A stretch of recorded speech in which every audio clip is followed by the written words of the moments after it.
What's going on, guys? So when I go to the Goodwill, I see a lot of blank vintage like sweatshirts and t-shirts, and I usually pass them by, but now I'm deciding to pick them up. So here's a few that I got. I got this vintage, I think it's from the 80s, just blank, Deadstock,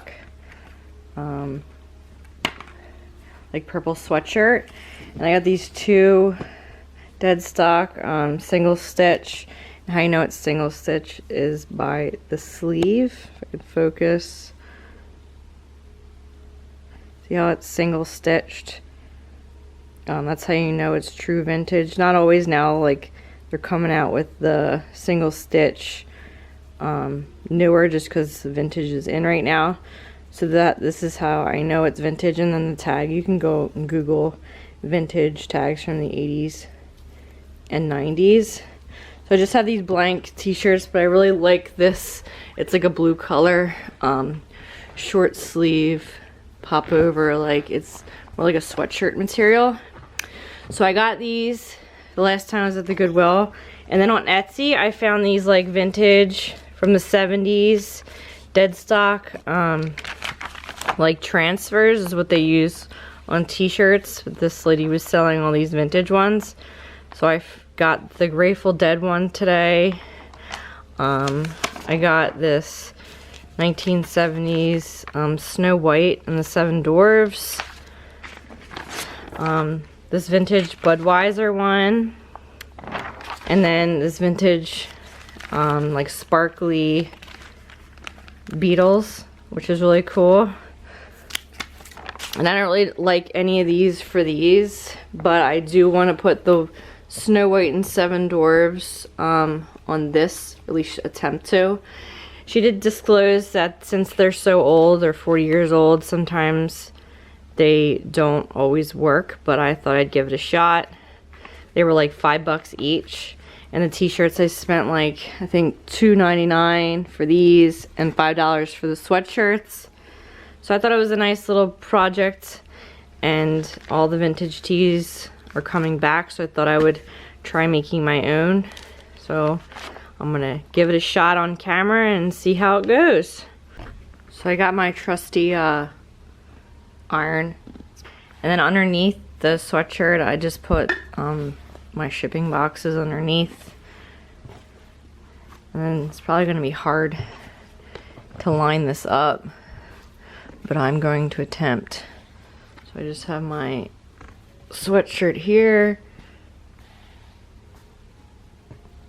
And I guess I'm gonna put a towel down over top of the transfer. Kind of want it in the middle.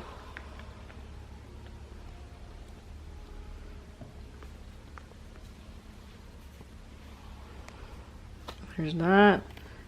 And then I'm just gonna attempt to put the transfer on, and hopefully it works. So I just spent the past like 20 minutes trying to iron this on. It wasn't sticking, so I sat there and just held the transfer on it. And when I was pulling from the head down, and then I realized you gotta pull from the bottom up, and it's stuck on there. Right here, her head's a little, the black didn't transfer onto it, but I'm extremely happy of how it turned out. Right here is a little messed up too, and this is peeling up, but for the most part it's stuck. So I think that's really cool. This is a transfer from the 70s, and this sweatshirt I believe is from the early 80s. Tag's missing, but it's a really cool pop over. Probably definitely needs to be washed again, and hopefully it doesn't take that off, but yeah, it's really cool. And here's the look, and when I wear it I'll put a clip in there. So yeah, if you wanted to make your own and you're at the Goodwill or wherever thrift store, if you find any vintage sweatshirts or tees that are blank, I definitely would pick them up. And even on Etsy, the vintage single stitch Deadstock plain tees sell for a lot of money. And then you can check out on Etsy like different prints that you're interested in. You can make your own vintage sweatshirts and t-shirts. So yeah, it was a fun little project. Not bad for, I think I paid what, $5, $6, $7, $8 for that, and if I wanted to resell, it would probably be worth more than that. So yeah, pretty cool. Just wanted to share. I let it dry, and here's the finished sweatshirt. It's pretty cool. So yeah, what do you think, guys?